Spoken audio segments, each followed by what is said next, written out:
contents, here's a quick overview of today's presentation. I'll start with research question, a guide, and then introduce the theoretical framework, followed by my character-based analysis. And then finally conclude with key findings.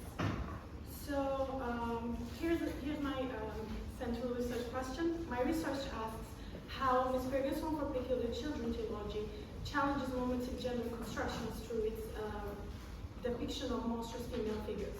So my key points are monstrosity as empowerment, hybridity and liminality, performative femininity, and trauma. Here's a quick handful guide for the trilogy. The trilogy follows Jacob Portman, a boy who discovers a hidden world where peculiar children live protected in a time loop created by Miss Peregrine and their guardian. In the first book, Jacob learns about the peculiar children and their powers, and together they fight against the villains, the monsters called hologhasts and lights. In the second book, Hollow City, Jacob and the children go on a dangerous journey to find a new safe place after Miss Peregrine is captured, while Jacob starts to understand more about his own powers and heritage. So the third book, Library of Souls, focuses on the final battle against the villains threatening the peculiarism. Throughout the series, themes of friendship, family, and self-discovery are explored. I also included the film because I thought that there were many important representations of the characters in the movie. Tim Burton's version of the book follows Jacob as he discovers a hidden world of peculiar children with special powers. Unlike the book, the film changes Emma's character by giving her the power of controlling air instead of fire, which is very important for this presentation. These differences make the movie less focused on the characters' inner struggles. And I also include the Museum of Wonders, which provides a comprehensive guide to a peculiar world. It explains how peculiars interact with ordinary people and introduces important time loops and explores the history, key figures, and unique features of Miss Peregrine's universe. This book serves as an essential resource for understanding the series' rich background. So now, before we delve into the theory analysis, I would like to introduce monster theory, which is one of the key theoretical frameworks of this presentation. Monster theory examines how monsters are not just fictional creatures meant to scare us, but complex cultural constructs that reflect fears, anxieties, and values of the societies that produce them. According to Jeffrey Cohen, monsters are disturbing hybrids that challenge binary thinking. It blurs the lines between human and animal, male and female, and self and other.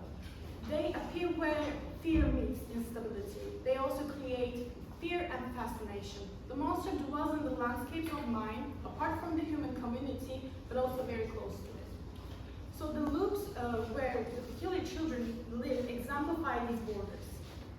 Loops are time anomalies created and maintained by immigrants to protect peculiar children of the dangers of the outside world, including attacks from lights and hologhasts.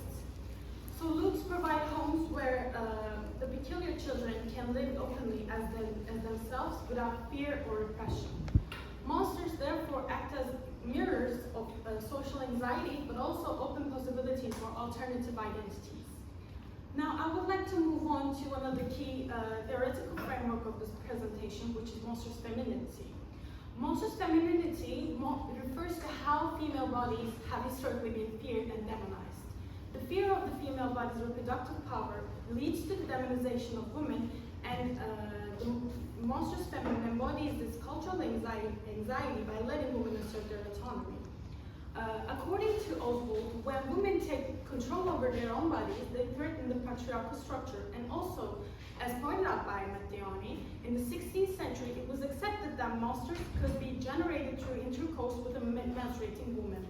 So these critical approaches explain the cultural space of monstrosity and how these fears in society continue to shape our borders towards gender, race, and sexuality. In the trilogy, this is evident in Emma's firepower, symbolizing female rage and potential destruction. Miss Peregrine and Bronwyn embody alternative models of motherhood and femininity that unsettle social norms. Now, I would like to turn to another key theoretical framework, which is also the last framework that shapes this analysis, which is Judith Butler's theory of gender performativity. So according to Butler, gender is not something we are, but something we do. A series of repeated acts, behaviors, and performances that create the illusion of a stable identity. It's an innate trait. The liminality of gender structure stems from the way society enforces binary gender roles, leaving little room for fluidity or deviation. According to the theory of gender performativity, our ideas of femininity and masculinity are not natural. When individuals fail to perform these expected patterns, the illusion of stable identity collapses. This collapse often triggers fear and anxiety as it challenges cultural expectations and disrupts the perceived natural order. According to Butler, the performance of drag plays upon the distinction between the anatomy of the performer and the gender that is being performed. But we are actually in the presence of three contingent dimensions of significant corporeality, such as anatomical sex, gender identity, and gender performance. So also cross-dressing involves adopting clothing, behavior, and speech linked to another gender, showing that gender is flexible, not fixed. This disrupts binary norms and highlights the fluidity of gender identity. Now I would like to move on to my character-based analysis. I would like to start with our main character, Miss Peregrine.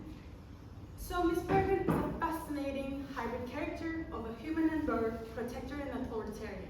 In the Trilogy, an immigrant is a peculiar, female peculiar. They are only female, by the way. They're female peculiars who can manipulate time and transform into a bird. Immigrants create and maintain time loops to protect peculiar children from danger and aging. In the novels, at some point, she becomes stuck in this bird form and she begins to lose her humanity, highlighting her uncanny, unstable, and monstrous nature. She reflects abjection and the fear of the uncontrollable female body. In terms of femininity, her governance over the peculiars position her as an inferior to male authority and patriarchal norms. Miss Peregrine rejects biological motherhood due to her duties as an inbred. She welcomes and nurtures all the peculiar children, fulfilling their domestic and emotional needs. However, her overprotectiveness limits the children's freedom, sometimes leading to dangerous consequences, such as she tries to prevent the children from defending themselves in a duel with hollow gas and whites. Again, they're the monsters of the book, reinforcing the bad mother archetype as overly controlling. Her refusal to reveal Jacob's peculiarity early on increases the risks he faces. Her restrictions in the look also leads to Victor Bromley's death, Bronwyn's brother, as he tries to escape the look, wanting to see the Normal's world. But Normal's world it's very dangerous for peculiar children. They're not accepted. She grieves deeply for Victor, and she wears black all the time, showing her true maternal love, even for a child she didn't biologically bear. Her love for him reveals the good mother's side. So also she holds a position of absolute authority as the head of the look. This leadership role is traditionally assigned to men in patriarchal structures, so her authority challenges gender norms. Her power disturbs male figures in the novels, particularly her brothers. During their childhood, Jack would chase her and pluck her feathers while she transformed into a bird. Now I would like to move on to another key figure in the novels, Emma Bloom, who is known with her rage. So she has the ability as a fire starter in the Peculiar Children. She can create and manipulate fire.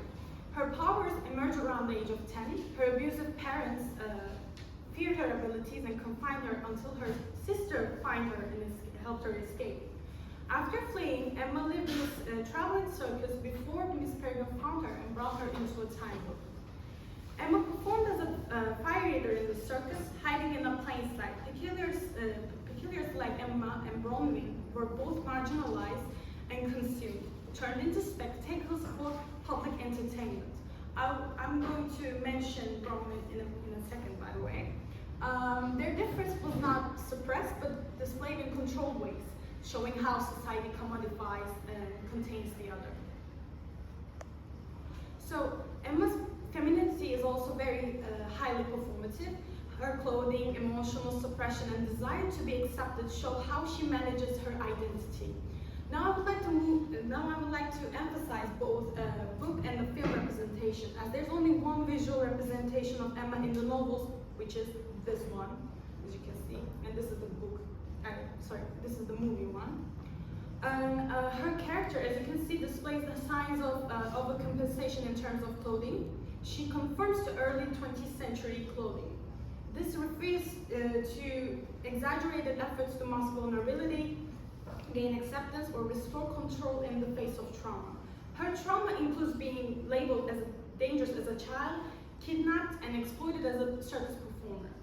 According to Butler's theory of gender performativity, this stylized repetition is not just a reflection of internal truth, but a response to social pressure. Emma's fire is also very representative, as it represents rage and refusal. So she's just not performing gender, she's surviving it. For Emma, fire is just not a power, it's an extension of her inner world.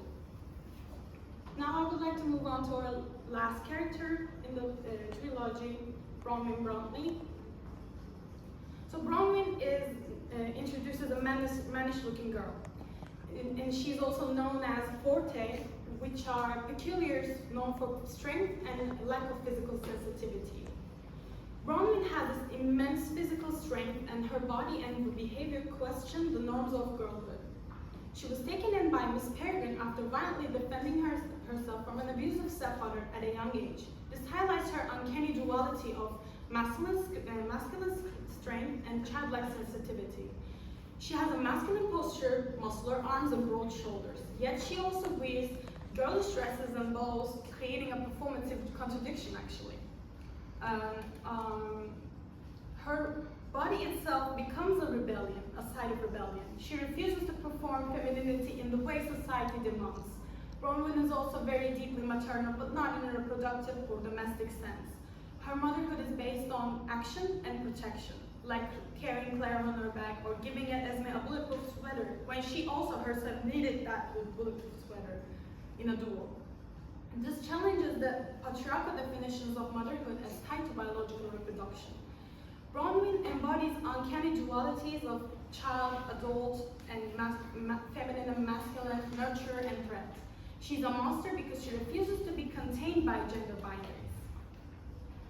So I argued that monstrosity in the Miss Peregrine trilogy is not a mark of exclusion, but a tool of feminist resistance. The female characters gain agency by breaking gender norms through their peculiar bodies and hybrid identities. Miss Peregrine, Emma Bloom, and Bronwyn Bromley each challenge traditional femininity in different ways, as a powerful leader, an assertive fire starter, and a strong protector who resists gender roles. So I think this quotation very summarizes all the vibes of this presentation, which says, we are so different, outcasts and loners, all souls clinging to margins of the world. Now, I would be very happy if you guys follow the project account on Instagram, because we need more than 500 interactions as a part of TÜBİTAK outcome. Here are my cited works. Thank you for listening.